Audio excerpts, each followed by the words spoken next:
Anaïs, vous êtes chercheuse à l'Université de Poitiers. Manoëlle Lepoutre, vous êtes vice-présidente de l'Académie des technologies.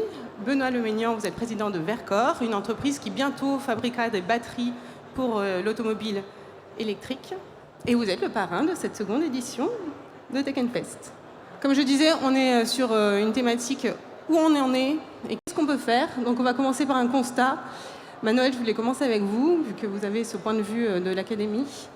Dans quel état est l'industrie aujourd'hui en France? L'Académie des technologies a travaillé en 2023 toute l'année sur ce sujet de la réindustrialisation. Alors, en fait, pourquoi? Parce que en 50 ans, la France et l'Europe s'est désindustrialisée. C'est quand même le contrat. On est passé de 28% du PIB il y a une petite cinquantaine d'années à environ 10% pour ce qui est de l'industrie manufacturière. Donc, une érosion très importante, même s'il y a une stabilisation ces 3-4 dernières années quand même. Il faut le rappeler. Il faut aussi dire ce qui va bien. Ouais. La France, c'est quand même le 22e pays sur les 27 en Europe en part de l'emploi. C'est-à-dire qu'on est vraiment en queue de peloton sur l'emploi dans l'industrie en Europe. 24e pour la part de la valeur ajoutée industrielle dans la part totale. Donc on est juste avant, alors les pays, c'est le Luxembourg, les Pays-Bas, la Grèce, Malte, Chypre, qui n'étaient quand même pas des pays à histoire industrielle importante. Il faut quand même avoir conscience qu'on s'est retrouvé là. Alors, dans les caractéristiques que je trouve importantes, c'est que l'industrie en France reste territoriale. Autour des villes de taille moyenne, 50 à 200 000 habitants par exemple, c'est 21% de l'emploi est industriel, alors qu'en France, en moyenne, c'est plutôt dans les 15%.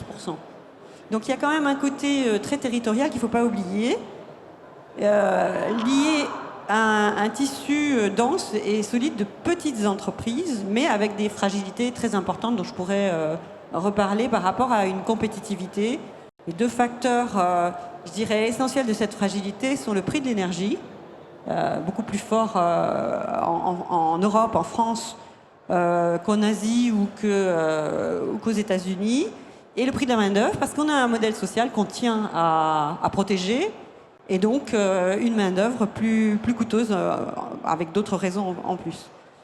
Au niveau des technologies, par exemple, dans les 44 premières technologies, c'est un organisme australien qui a cité ça, la France ne se situe dans les 5 premières que sur 2 technologies, le nucléaire et le recyclage des déchets nucléaires. Et donc ça fait un peu mal. Et pour avoir la 10e place, d'être avant la 10e place, il y a quand même une autre dizaine, enfin non pas une autre dizaine, 8 autres technologies, et qu'il faut bien avoir en tête parce que c'est peut-être là-dessus aussi qu'il faut miser, notamment, qu'est-ce que j'avais noté la cryptologie post-quantique, la chimie de synthèse en flux continu, les métamatériaux, etc. On en a des très belles startups d'ailleurs dans le salon ici aujourd'hui. Et vous, Anaïs, vous partagez ce constat? Bonjour à tous. Alors oui, objectivement, on ne peut pas dire que la situation industrielle française soit bonne. La France est un pays qui s'est très fortement désindustrialisé ces dernières années. La désindustrialisation, on la lit beaucoup à travers le poids de l'industrie dans le PIB. Néanmoins, c'est une situation qu'on peut un peu nuancer ces dernières années, puisqu'on se rend compte que depuis 2017, la situation tend à s'améliorer. On recrée de l'emploi industriel, on ouvre plus d'usines qu'on en ferme. On a plutôt une dynamique positive qui s'est un peu arrêtée en 2024, puisqu'on a une conjonction de phénomènes qui sont à la fois une demande qui est très atone en Europe, une demande qui est très faible en Chine, donc les producteurs chinois cherchent à trouver des nouveaux débouchés de marché vers l'Union européenne, d'autant plus que l'accès au marché américain devient de plus en plus complexe. On a une crise énergétique, et ça c'est un message vraiment très important, on n'a pas d'industrie durable sans infrastructure, et en particulier d'infrastructures énergétiques, donc on a besoin d'une énergie décarbonée à prix compétitif, et c'est un vrai enjeu pour l'industrie européenne. On a un certain nombre d'autres choses qui pénalisent l'industrie, et notamment le fait qu'on s'applique énormément de standards environnementaux et sociaux, dont on peut être très fier en tant qu'Européens, puisqu'on contribue à améliorer l'empreinte environnementale de nos produits. Néanmoins, on continue à accepter sur le territoire européen des produits qui ne respectent pas nos standards à nous, ce qui contribue finalement à fragiliser notre base industrielle. Et donc, si on veut avoir une réindustrialisation pérenne et si on veut que la décarbonation se produise en Europe, eh bien, on doit être beaucoup plus exigeant dans ce qu'on accepte des produits non européens. Il faut insister sur cette idée que la réindustrialisation participe à la transition écologique. Est-ce que vous partagez ce constat, vous, Benoît Lomignan? Je pense que c'est ce qu'il convient de faire. On l'a vu hier, on l'a vu aujourd'hui dans un certain nombre de tables rondes. Alors la désindustrialisation, elle n'est absolument pas une fatalité, mais c'est le résultat de la conjonction d'intérêts particuliers, pas toujours bien coordonnés, mais qui ont abouti à la même chose. Et ceux qui étaient là hier savent mon obsession du moment sur la recoordination entre le salarié, le citoyen et le consommateur. Et pour rappel, on a donc créé l'Europe il y a 60 ans, non pas sur la désindustrialisation, mais au contraire la mutualisation. Dans les livres d'histoire, on se souvient de la communauté européenne du charbon et de l'acier. Charbon et de l'acier étant d'un côté l'énergie, de l'autre côté la matière première la plus utilisée pour faire des ponts, des voitures, des routes, des trains, des tunnels. Eh bien, nous avons constitué ce projet-là au début, et puis nous l'avons un peu perdu parce que celui qui a pris la main progressivement, c'est le consommateur, et le consommateur, il veut payer pas cher. Et donc, pour payer pas cher, parce qu'on lui a expliqué que ça le rendrait plus heureux, il va là où ça coûte moins cher, et là où les facteurs de production sont moins chers, et comme le capital est mobile, il va là où les facteurs de production sont moins chers. Et du coup, on se retrouve avec effectivement des usines qu'on fermait, en partie parce que il y avait effectivement dans certains cas des problèmes de compétitivité. Mais qu'est-ce que la compétitivité quand l'autre accepte de travailler pour 10 fois moins cher, et de quoi parle-t-on? Ça pose une question d'ailleurs politique très intéressante. Donc du coup, on a fermé certaines choses, mais on en a ouvert d'autres. Et on a gardé, et je suis frappé quand on visite des usines partout en France, de la qualité des équipes, de la qualité des processus. Il y a des numéros 1 mondiaux en France dans tous les domaines. Simplement, on ne les connaît pas, on ne les voit pas. Ils ont été aussi invisibilisés dans les chiffres, mais aussi dans la réalité. Et moi, quand j'étais en école d'ingénieur, on nous avait expliqué, un grand dirigeant d'entreprise, que l'avenir était aux sans-usines, aux fablesses. Et ça marque les gens, ça, quand on l'entend. Ça marque les gens, et donc les gens vont faire de la finance, de conseil, parce que finalement, c'est sympa, on n'a pas de problème de cambouis sur les mains à la fin de la journée. Donc il y a aussi ce narratif-là. Et d'autres pays européens, comme l'Allemagne, comme l'Italie, n'ont tout simplement pas eu ce recul culturel. Et ça, c'est un sujet qui est sociétal, parce que nous avons tous les atouts pour continuer à être très forts. N'oublions pas que les ingénieurs infrastructures du monde entier sont français. Les plus grandes entreprises de BTP qui ont fait les plus grands ponts, les plus grands tunnels, les plus grands aéroports partout dans le monde, ce sont des Français. Nous avons les plus grands acteurs du monde des réseaux, des déchets, de l'eau, de l'énergie. Là, Manuel connaît bien ça. Et donc ces atouts-là, ils existent encore. Maintenant, il y a une question, et Tech Fest y participe, de réinventer, réémerveiller ça, retrouver de l'attractivité et d'avoir du réengagement autour de ça. Et puis après, c'est la mise en cohérence. Alors pourquoi verte? Où est-ce qu'on en est? Parce que les technologies de demain, c'est celles qui vont permettre de découpler la trajectoire économique et l'impact environnemental sur tous les sujets, de permettre aussi une meilleure protection du vivant, de la vie humaine, dans des conditions de respect aussi de l'environnement et des personnes. Ça, je crois que c'était un de vos sujets, Manuel, c'est qu'on doit réindustrialiser vert, mais il y a des secteurs, peut-être des stratégies à avoir selon les secteurs. Alors, je crois qu'il faut en effet pas être naïf et relocaliser pour relocaliser en fermant tout, ça ne sera pas une solution pour la France ni pour l'Europe. Donc, il faut bien analyser finalement nos forces et nos faiblesses. Une fois de plus, j'y reviens. On a quand même une faiblesse dont on n'a peut-être pas parlé, qui a été citée dans d'autres tables rondes, qui est le fait que ni la France ni l'Europe n'ont de véritables plans stratégiques, technologiques et industriels. Ça n'existe plus. Ça a existé dans le passé, comme vous l'avez dit, mais ça n'existe plus. Or, en Chine, ça existe. D'ailleurs, 80% des dirigeants politiques chinois sont des ex-ingénieurs ou des ingénieurs. C'est quand même, ça parle. Et quand ils... Alors, on n'est pas forcément du tout d'accord avec la façon dont ils développent leur politique, mais ils ont un plan. Les Américains ont des plans aussi, stratégiques, etc., qui sont d'ailleurs plus confidentiels encore que les Chinois, qui sont publics. Donc ça, c'est important. On a une lourdeur dite administrative que beaucoup mettent sur le dos des normes qui essayent de faire progresser sur le côté environnement et social. Je crois qu'il ne faut pas renier nos valeurs. Ces normes environnementales et sociales sont importantes, Mais ce ne sont pas elles qui doivent justifier tous les délais administratifs qui empêchent quelquefois les industriels d'avoir accès à du foncier qui est d'ailleurs en friche quelquefois ou des choses comme ça. Donc il ne faut pas se tromper de combat à mon avis. Voilà ce que je voulais rajouter dans le débat. Vous voulez ajouter quelque chose, Anaïs, sur les stratégies de décarbonation? Non, voilà, enfin, on pourrait ajouter plein de choses. Je pense qu'il y a une chose qu'il convient de préciser, parce que peut-être que tout le monde n'est pas habitué aux arcanes des politiques industrielles.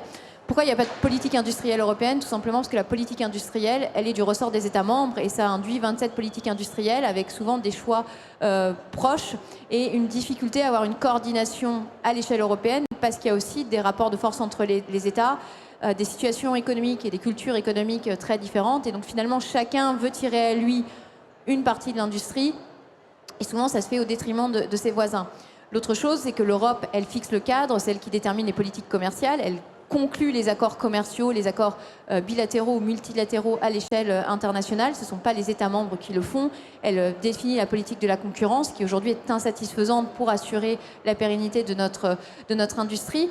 Mais le sujet est qu'aujourd'hui, on considère la politique européenne et le développement de l'industrie uniquement à l'échelon européen. Quand la France parle de réindustrialisation, sans considérer le contexte international dans lequel on est, il y a presque un péché originel dans la politique de réindustrialisation. Aujourd'hui, il faut se le dire, vous ne pourrez pas réindustrialiser ni l'Europe ni la France sans considérer le cadre international. Quand la Chine souhaite développer sa base industrielle et qu'elle est déjà en surcapacité de production, c'est-à-dire qu'elle produit plus que ce que son marché est capable d'absorber, en particulier dans les technologies clés de la réindustrialisation et de la décarbonation, les batteries, le panneau solaire, les pompes à chaleur, même si les pompes à chaleur, on en fait plus en Europe, etc.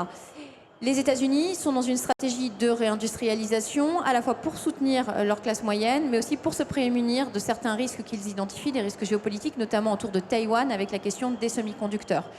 Et donc, à quel moment vous pensez pouvoir réindustrialiser un pays quand vous avez des surcapacités de production mondiale? Et je vais poser le mot là, parce que je ne suis pas spécialement protectionnisme, sans vous protéger des autres. Donc aujourd'hui, ce qu'on est en train de faire, c'est qu'on balance des milliards sur la table et on laisse rentrer des produits qui nous défoncent. Parce qu'un Chinois, il n'a pas de problème, il est soutenu majoritairement par son État, il n'a pas de problème à abaisser les prix s'il s'agit d'aller laminer l'industrie européenne. Et ça, vous n'avez pas un seul industriel en Europe qui vous dira le contraire. Il faut peut-être aussi dire qu'il faut quand même développer un projet de société.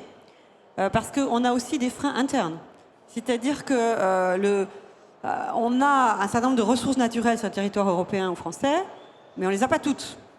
On peut développer de la transformation autant qu'on veut, mais il faut que ce soit accepté. Il faut que, alors j'aime pas ce terme accepté, il faut que ce soit inclus dans un projet de société et que chaque citoyen comprenne en quoi réindustrialiser ou industrialiser, même vert, est important pour lui, pour protéger son modèle social. Et ça, ce projet de société, on le voit malheureusement tarder. Or, il est urgent à mon avis. Il y a Benoît, je crois, qui voulait réagir. Et Anaïs Oui, ensuite. Anaïs a tout à fait raison. Et ce constat, ce qui est positif dans un peu notre malheur collectif, c'est qu'il commence à être de plus en plus compris. Il a été bien compris par un certain nombre de dirigeants économiques. Il y en a pas mal qui sortent un peu plus du bois qu'ils ne sortaient du bois récemment. Le point difficile que nous devons résoudre, c'est que nous sommes 27 et que nous avons des intérêts qui ne sont pas alignés. Je donne deux exemples. On a un petit pays qui s'appelle le Danemark, qui ne produit pas grand-chose à part des tulipes et du cochon, mais qui par contre est la plateforme d'entrée de la plupart des éléments qui rentrent en Europe. Et c'est le port d'arrivée de la plupart des containers de biens manufacturés qui arrivent d'Asie, que ce soit de Chine, du Vietnam ou des Philippines. Eh bien, il y a une règle européenne qui dit que ce pays-là capte 25% des droits de douane qui rentrent. Donc évidemment, si on commence à réduire le commerce mondial, ça ne va pas les amuser. Et quand les ministres discutent, c'est de ça qu'ils discutent. Et puis le deuxième exemple, c'est nos amis allemands, qui sont évidemment, et on en a été très contents, très forts dans certains biens d'équipement, certains éléments autour de la voiture, et qui ont pu pendant plusieurs décennies bénéficier d'un marché ouvert qui s'appelle la Chine, qui a permis, on le voit avec les difficultés de Volkswagen aujourd'hui, bénéficier d'un niveau de vie finalement permis par la vente à des tiers de biens vendus cher. Et la contrepartie de ça, c'est qu'ils n'ont pas fait les efforts en interne pour optimiser leur infrastructure énergétique et leurs produits. Et on le voit avec le basculement vers l'électrique. Et du coup, ils sont pris à contre-pied. Mais pour arriver à s'aligner entre français, allemand, italien, espagnol sur cette question-là, eh ben c'est comme vous voulez faire repeindre votre colocation ou votre immeuble. Vous avez des copropriétaires et ils ne sont pas d'accord sur la couleur. Et ça peut prendre quelques années. Et malheureusement, la réalité, c'est ça. Et donc ça nécessite de l'engagement individuel et collectif, de l'engagement aussi public, parce que voter aux élections européennes, c'est représenter derrière les gens qui vont porter ce type de négociation. La Commission a ouvert une discussion là pendant 1 mois sur les voitures. C'est ça le sujet. Le sujet, c'est comment on arrive à trouver un équilibre où, bien sûr, nous avons besoin de continuer à s'appuyer sur des chaînes de valeur qui ont été construites à l'extérieur de l'Europe, mais à les internaliser par rapport à ces enjeux de modèles sociaux. Et du coup, une des questions qui commence à être discutée, mise sur la table, c'est de ne plus accepter de faire bénéficier aux consommateurs des conditions dans lesquelles ils n'accepteraient pas d'être le producteur. Et il y a un moyen simple, ça s'appelle la localisation. Et ce que fait Donald Trump, quoi qu'on en pense, c'est juste ça. C'est juste dire, vous voulez vendre des trucs aux États-Unis, vous les produisez aux États-Unis. Bien sûr, c'est inflationniste. Évidemment, c'est logique. Mais so be it, on l'accepte parce que ça mettra des emplois. Et donc, c'est cette dynamique-là qui, en Europe, est en train de démarrer, qui ne va pas assez vite. Mais moi, je suis très positif sur le fait qu'on va le réaliser et on va y aller et que le projet européen des décennies qui viennent, ça va être ça. Moi, je voyais Anaïs qui était d'accord avec vous quand vous disiez que le discours était entendu. C'est vrai, ça ? Par principe, je suis toujours d'accord avec Vercors. Commence à être entendu. Non. Alors, je pense que ça commence à être entendu parce qu'il y a vraiment un cri d'alarme de tous les industriels européens. Il y a une situation critique. Hein. On voit qu'en France, on a une augmentation du taux de défaillance des entreprises en 2024 et qu'on est à des niveaux plus hauts qu'avant la pandémie. On se rend compte que l'Allemagne est en situation structurelle de désindustrialisation depuis 2016. Donc il y a une vraie situation critique. Donc, on réagit, on a des choses, mais le problème est que ça ne va pas assez vite et que souvent on arrive à des consensus mous à l'échelle européenne puisqu'on essaye de s'aligner à 27 et donc forcément c'est un compromis qui n'est pas satisfaisant par rapport à des puissances comme les États-Unis ou la Chine, où on a des marchés peut-être plus intégrés, une vision. Et ça, je rejoins ce que disait Emmanuel. Je pense que l'industrie, c'est un outil de puissance et elle est au service d'un projet de société. Et ce qu'on n'a pas posé dans le débat public en France au moment des élections législatives ou au moment de l'élection présidentielle, ce qu'on n'a pas posé dans le cadre des élections européennes, c'est pourquoi on veut une industrie au service de quoi. Et en fonction du projet de société que vous allez définir, vous n'allez pas faire les mêmes choix industriels. Pas les mêmes choix industriels, ce n'est pas les mêmes choix de secteur industriel, ce ne sont pas les mêmes choix de typologie d'usine, ce ne sont pas les mêmes choix de formation. Ce sont vraiment des choix très très différents pour vous permettre de toucher peut-être un peu du doigt, parce que ça peut sembler un peu ésotérique comme discours. Il y a l'ADEME qui a sorti il y a 2-3 ans un rapport sur les futurs que pourrait être la France aux alentours de 2050, je crois. Et il y avait 4 projets, 4 scénarios. Il y avait la génération frugale d'un côté et puis le pari réparateur de l'autre. Donc la génération frugale, on était dans une sobriété presque extrême. Dans le pari réparateur, la technologie allait nous sauver. Et là, vous avez des choix de société qui sont radicalement différents. Et donc, on a besoin d'interroger ce qu'on veut et on a besoin d'interroger la place de l'industrie derrière ça, puisqu'on a tous des visions très, très négatives de l'industrie. On se dit d'un côté, on veut l'industrie, parce que l'industrie, elle est partout. Et même quand vous pensez des sociétés numériques, même si vous dites je vais faire que du soft, vous avez toujours besoin de support industriel. On n'est pas capable de communiquer aujourd'hui sans industrie, sans support physique. Et derrière les supports physiques, vous avez quoi? Vous avez du câble, vous avez des choses qui sont des vrais enjeux géopolitiques. Et ces questions-là, on les pose assez peu dans le débat public, ça émerge. Et puis moi, j'ai un truc qui est très simple pour l'Europe, parce que tout le monde parle de simplification. Moi, je suis née en 1991 et je pense qu'avant ma naissance, on parlait déjà de simplification. Je pense qu'on a de quoi remplir à peu près cette agora en termes de rapport sur la simplification, puisqu'on en a dans tous les pays, toutes les langues et toutes les institutions en produisent un. Ceci dit, avec la réindustrialisation, on va bientôt aussi pouvoir remplir des salles. Il y a un truc qui est très simple. Une bonne norme, c'est une norme qu'on applique aux gens qui rentrent sur le territoire européen. Si on ne l'applique pas à ceux qui viennent sur le territoire, elle n'a pas vocation à rester. On ne peut pas être très exigeant envers nous et se dire qu'on sera exigeant avec les autres plus tard, parce que plus tard, ce sera tout simplement qu'il n'y aura plus d'industrie, et donc la question ne se posera même plus. Clair, au moins, comme discours. Vous voulez ajouter quelque chose, Manuel a dit? Oui, moi, je partage, bien sûr, vos deux avis, mais je pense qu'il ne faut quand même pas oublier, enfin, ce qui a été dit là, c'est qu'il le physique existera toujours. On en parle beaucoup d'IA, ce qui est compréhensible, c'est une révolution l'IA, mais le physique existera toujours et le physique et l'économie se basent toujours sur des ressources naturelles qui, elles, sont en limite finie, puisque c'est une planète finie, plus ou moins en fonction des... Et que donc, puisqu'on parle quand même d'industrie dite verte, c'est bien une industrie qui intégrera ces dimensions, qui pourra percer, qui sera différente de celle que moi j'ai connue, parce que je suis née bien avant Anaïs. Et le raisonnement de l'industrie verte doit bien sûr intégrer la problématique de la compétition globale entre pays, mais doit intégrer la problématique de la ressource naturelle limitée. Et notre force peut être d'intégrer dans tout ce que l'on fabrique le côté circulaire, le côté sobre en matières premières, en énergie, parce que de toute manière, tout ça a un coût, et tous ces coûts, à partir du moment où il y a rareté progressive, vont augmenter.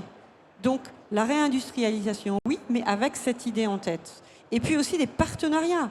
On ne peut pas faire les choses tout seul, il faut les faire en écosystème aussi.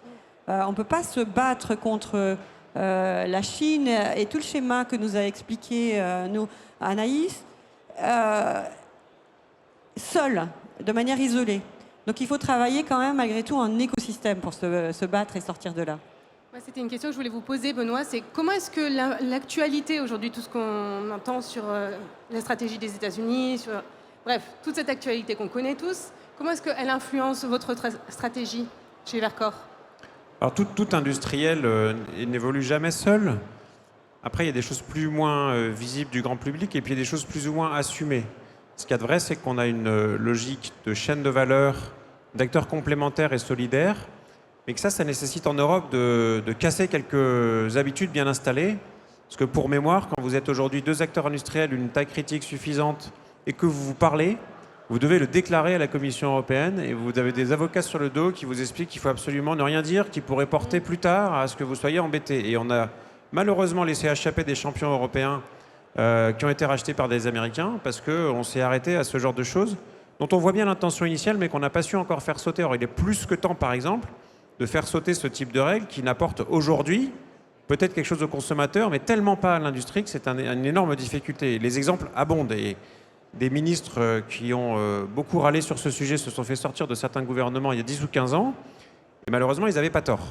Donc ça, c'est un truc que nous, on vit, parce qu'on n'est pas un acteur tout seul. Vercor, ça n'est pas un acteur isolé dans un océan où il n'y aurait personne. C'est un acteur comme d'autres, certains qui sont dans des moments difficiles comme Northvolt, d'autres qui avancent comme ACC, des acteurs coréens qui s'installent aussi, une chaîne de valeur avec des producteurs de matériaux pour batteries, des recycleurs, des fabricants de voitures électriques, et une circularité qui s'installe et qui s'installe complètement parce que votre voiture électrique, elle pourra, en fin de vie, redevenir une banque pour refaire des métaux pour la transition et en particulier pour les batteries. Et donc c'est ça aussi qu'il s'agit de constituer, c'est un stock de ces matières dont, Manuel a raison, l'Europe ne dispose pas.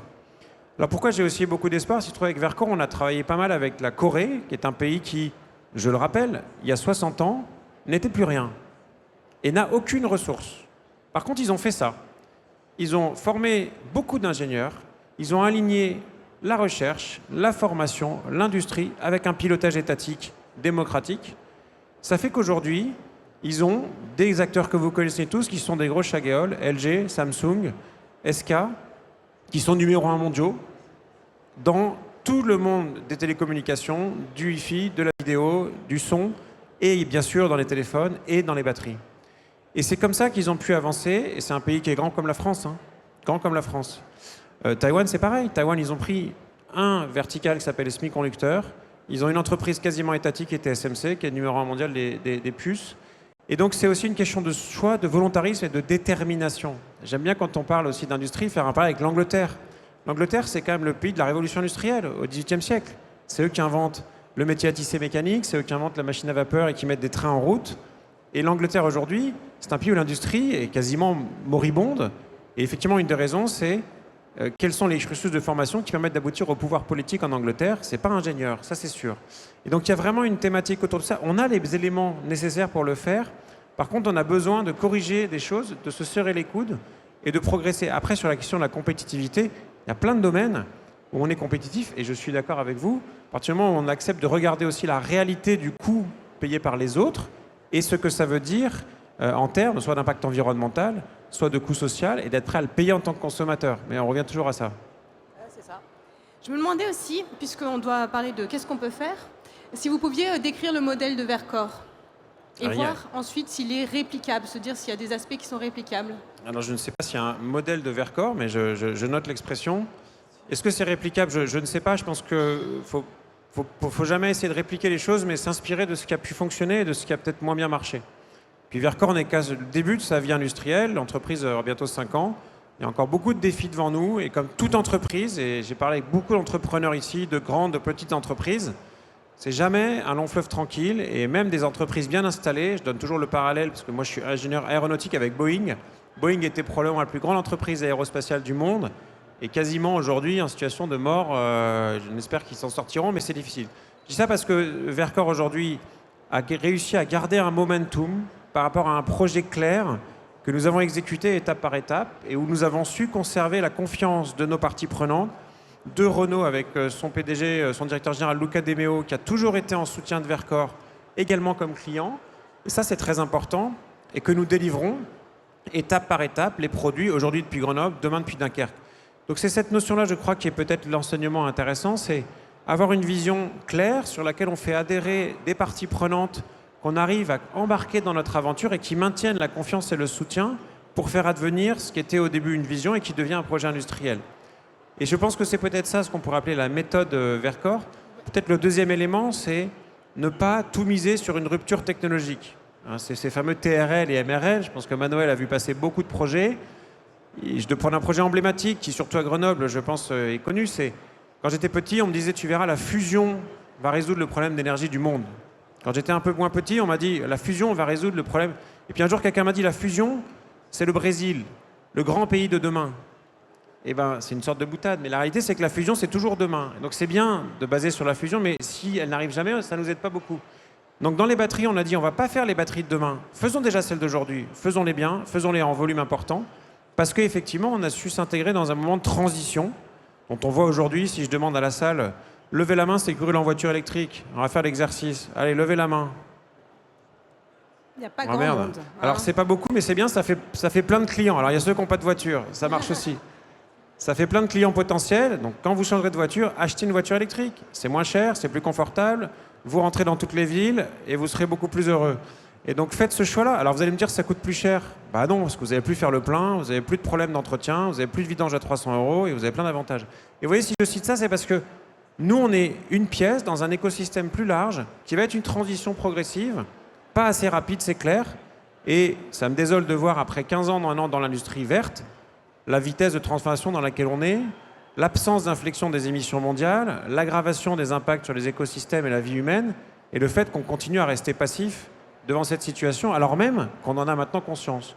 Donc ça veut dire fondamentalement qu'on n'y croit pas. Donc le modèle Vercors, c'est s'inscrire dans cette dynamique qui est une méga tendance, créer les conditions d'émergence d'une filière industrielle et s'inscrire dans un écosystème et arriver à maintenir le bon momentum et le bon équilibre avec toutes les parties prenantes. Est-ce qui vous inspire ce système, cette méthode Vercors? Assurément, on a besoin d'entreprises qui prennent le pari de développer les solutions dont on a besoin pour réussir la transition écologique. Non, si je me place tout d'un point de vue politique industrielle, il y a peut-être une chose que l'Europe s'interdit aujourd'hui, c'est de pousser aussi à des transferts de technologie. Qu'est-ce qui permet à la Chine de passer du véhicule thermique au véhicule électrique? C'est d'avoir capté une partie du savoir du véhicule électrique et ensuite d'aller développer sur le véhicule électrique. Et je crois qu'il y a un vrai enjeu aujourd'hui à exiger que ce qui rentre sur le territoire se produise, soit produit en partie sur le territoire, avec des transferts de technologie, ce qui nous permet aussi de concentrer notre force d'innovation sur les technologies de demain, puisque inventer ce qui fera la mobilité de demain, ce qui fera la santé de demain, ça nécessite énormément de capitaux, que ce soit du temps humain ou des capitaux financiers. Et donc, si on veut gagner la bataille face aux autres, il faut aussi qu'on soit malin. Alors je sais, quand on parle transfert de technologie, ça fait pays du tiers-monde, mais pour l'Europe, la question se pose réellement, puisque vraiment, encore une fois, sur les technologies clés de la transition écologique, on est en retard. Et après, c'est d'être beaucoup plus rapide sur le développement des filières qui vont fonder notre souveraineté, notamment toutes les filières de recyclage, donc de récupérer les déchets des produits en fin de vie pour les recycler sur le territoire européen et les remettre sur le circuit, ce qui nous permettra à la fois de préserver la consommation et de réduire la consommation de matières premières vierges, mais aussi d'éviter d'importer des matières qu'on ne produit pas sur le territoire européen. J'admire le modèle que vous avez expliqué, mais je crois que après, au niveau que ce soit d'un pays comme la France ou d'une région, comme la région où on est aujourd'hui, il y a quand même un raisonnement à avoir sur ce qui est solide, les forces qu'on a, et puis les choses qu'on a perdues, comme vous dites. C'est pas la peine de recourir après elles, mais essayer de préparer l'étape d'après. Mais que préparer l'étape d'après et oublier les forces qu'on a, c'est extrêmement dangereux. Il y a un élément quand même clé. Je crois qu'on veut tous défendre notre modèle social. Donc le coût du travail restera important. Par contre, on a quand même le moyen, parce qu'on est très bon en France là-dessus, de développer une énergie moins chère et moins carbonée beaucoup plus vite. On a fait des erreurs monumentales ces 15 dernières années, ou 20, 30 même dernières années, à abandonner quand même les forces qu'on avait sur le nucléaire.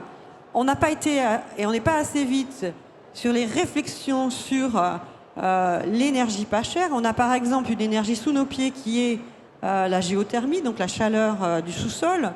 On est dans les derniers à la développer, alors qu'on a tout ce qu'il faut pour le faire. Donc je dis, réfléchissons quand même là-dessus, parce que énergie pas chère, c'est quand même un élément compétitif. C'est bien beau de vouloir mettre des normes, des barrières, mais on sait que trop de normes, trop de barrières, on sait à quoi ça conduit, on peut analyser l'histoire. Donc il faut aussi travailler sur, une fois de plus, nos forces. Énergie pas chère, et on a les moyens de le faire, avec bien sûr le stockage qu'il faut pour les énergies intermittentes renouvelables, et on a différents modes de stockage. Et puis, essayer d'utiliser nos capacités, nos compétences pour être les premiers sur des innovations de rupture. Et Dieu sait si ici, il y a un foisonnement d'idées et de débuts de développement intéressants. Anaïs veut réagir et Benoît aussi. Juste sur les énergies, je pense que si ça a été un avantage de la France, aujourd'hui, factuellement, le prix du mégawattheure du gaz, c'est 40 € hors prix du CO2. Les États-Unis sont en dessous de 10 €. L'électricité, on avait un avantage avec le parc électronucléaire qu'on a perdu par sous-investissement, sous-développement. Et aujourd'hui, l'énergie, avec la fin de l'accès au nucléaire historique pour notamment les industriels grands consommateurs, on perd un levier de compétitivité énorme. Aujourd'hui, l'électricité, l'énergie pour les industriels grands consommateurs, on va être au-dessus de 70 € alors qu'il faudrait qu'on soit en dessous de 50, voire bien plus bas selon les typologies. Et l'autre chose, c'est qu'on vous parle beaucoup du nouveau nucléaire. Il faut se dire que le nouveau nucléaire, aujourd'hui, n'est pas un outil de compétitivité en faveur de l'industrie. C'est d'avance trop cher. Et donc, il y a un vrai défi pour la filière nucléaire d'arriver à produire de l'électricité qui soit à un prix ultra compétitif. Et la question que ça pose, et j'essaie d'aller vite, c'est qu'on est dans un triptyque. On ne veut pas augmenter la dette publique. On doit faire la transition écologique, personne ne veut la financer. On veut préserver le pouvoir d'achat, mais à un moment, et on revient à la question du projet de société, eh bien, il faut que l'État prenne la main pour définir ce projet de société et définir les infrastructures, supporte ce projet de société. Et donc l'énergie n'est pas un produit de marché comme les autres. L'énergie est une infra au service d'un projet de société. Et ça, je pense que c'est important de le faire comprendre à tout le monde. Benoît. Ouais, mais c'est vrai. Et il n'y a pas de miracle. Parce que c'est la physique qui commande, en l'occurrence. Je vous rappelle, pour ceux qui habitent la région, qu'il y avait des forêts partout, sur toutes les montagnes autour de Grenoble et sur tout le plateau du Vercors. On a tout enlevé pour faire du charbon. Et puis un jour, du charbon de bois. Puis un jour, on a trouvé le charbon de terre. On est passé sur le charbon de terre. Je vois Jean-Marie Martin qui pourrait vous raconter cette histoire-là. Et qu'est-ce qui s'est passé? En fait, on a consommé les ressources minières et énergétiques de l'Europe bien avant tout le monde, parce qu'on a été les premiers à faire la transition vers une révolution industrielle. Et puis après, on a demandé aux autres de le faire pour nous. Donc c'était sympa, il y avait les colonies, puis il y avait d'autres pays avec lesquels on pouvait trader des choses. Et puis un jour, ça s'est épuisé. Et qu'est-ce qui se passe? C'est qu'en fait, on a une vraie question presque thermodynamique. Comment on maintient le niveau de vie matériel d'un territoire comme l'Europe, qui a plus de ressources, et qui doit donc aller acquérir à l'extérieur les ressources que d'autres, quand ils le veulent bien, nous transmettent? L'avantage, c'est qu'on a un corpus de consommateurs qui est très élevé. Mais la contrepartie de ça, c'est qu'il faut faire marcher plus un des autres facteurs de production qui est le travail. Et donc on ne peut pas en même temps travailler moins, plus avoir de ressources, augmenter le niveau de vie, ça ne marche pas. Et donc ça revient sur mon triptyque, consommateur, salarié, citoyen. C'est qu'il va falloir faire bouger les lignes sur l'un ou l'autre de ceux-là, parce que sinon on n'arrive pas à boucler l'équation, et donc on crée quoi? De la dette privée-publique, du déficit, et donc derrière il y a un moment où ceux qui sont nos créanciers, qui nous financent, ils disent on arrête, ou pas. Et donc c'est vraiment que là que l'industrie devient une question politique, tout en étant contrainte par la physique. Ça c'est des fois dur à comprendre, mais la physique, elle a des lois qu'on n'arrive pas à tordre. Très désagréable, mais c'est quand même comme ça que ça se passe. Et on le voit dans les batteries, on aimerait bien faire des batteries gratuites qui sont rechargeables à l'infini, etc. Mais non, il y a des lois thermodynamiques et des lois de physique qui nous contraignent. Néanmoins, ça donne un terrain de jeu et quand on en prend conscience, on est capable de faire des choses. Je reprends l'exemple de Singapour, de la Corée du Sud, d'autres pays qui ont su, malgré ces contraintes-là, devenir des grands champions et l'Europe en a le potentiel. Il va falloir clore cette discussion. Ce qu'on retient alors qu'il nous faut un plan, qu'il faut protéger. Il faut un projet. Et il faut un projet pour remettre l'industrie au cœur du débat public. Merci beaucoup à tous les trois d'avoir participé à cette table ronde. Merci.